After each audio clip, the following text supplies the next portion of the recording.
Assalamualaikum warahmatullahi wabarakatuh. Perkenalkan, nama saya Dewi Agustina Pamuji Hastuti dengan NIM 2111306062. Dalam berfilsafat, kita menggunakan namanya akal pikiran. Tetapi ketika ada orang yang berpikir, itu tidak bisa dikatakan orang itu sedang berfilsafat. Namun sebaliknya, jika orang itu berfilsafat, jelas bahwa dia sedang berpikir. Karena dalam ranah ini, tidak semua aktivitas berpikir dikatakan berpikir filsafat.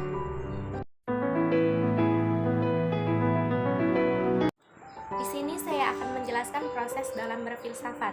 Yang pertama yaitu dongeng dan tahayul. Dongeng dan tahayul dapat melahirkan pengetahuan.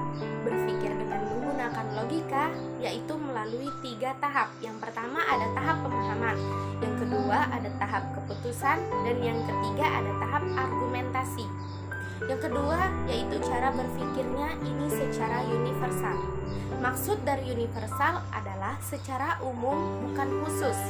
Di sini perbedaannya, ilmu berpikir secara khusus, sedangkan filsafat berpikir secara umum. Yang ketiga ada cara berpikirnya radikal.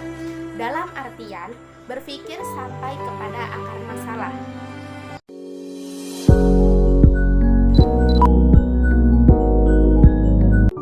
Di sini saya akan menjelaskan tentang periodisasi filsafat dan tokohnya.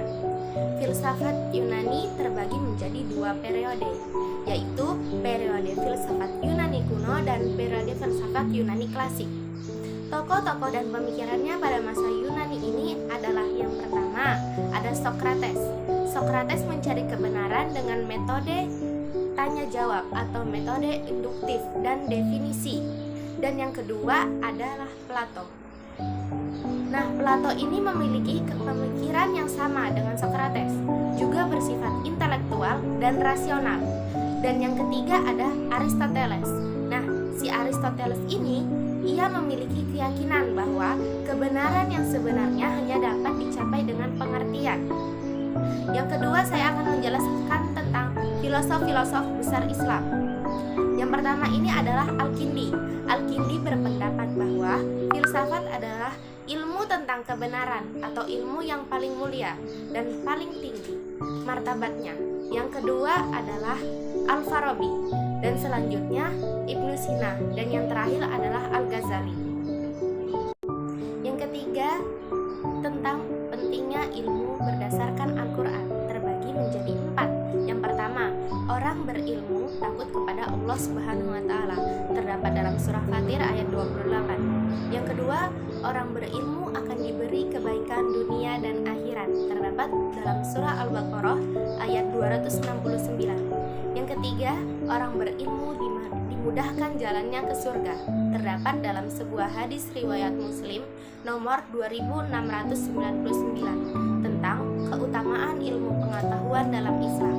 Yang keempat, orang berilmu memiliki pahala yang kekal, terdapat dalam sebuah hadis riwayat Muslim tentang ilmu akan kekal dan bermanfaat bagi pemiliknya walaupun ia telah meninggal. Yang keempat saya akan menjelaskan tentang sekularisme filsafat. Filsafat barat yang identik dengan tanpa nilai selalu mengutamakan kebenaran, akal daripada wahyu. Sebaliknya, dalam filsafat Islam membuat kebenaran akal selalu dialogis dengan kebenaran wahyu.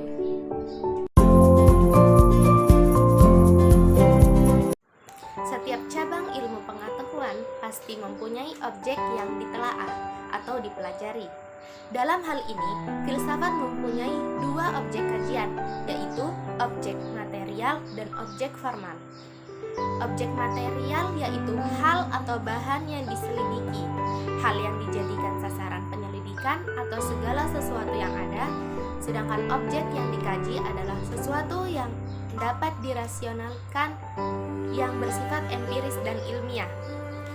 Kemudian ada objek formal. Objek formal adalah metode untuk memahami objek material tersebut. Hal yang dijadikan dalam objek formal merupakan objek material yang dikaji secara khusus.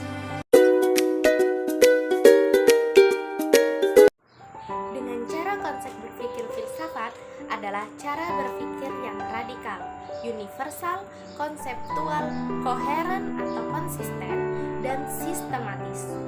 Dengan menggunakan kerangka pikir filsafat, individu akan menentukan dan melakukan tindakan secara objektif, efisien, terarah, dan proporsional, sehingga apapun yang terjadi setelah tindakannya, ia tidak menyesali dan mampu menghadapi segala kemungkinan.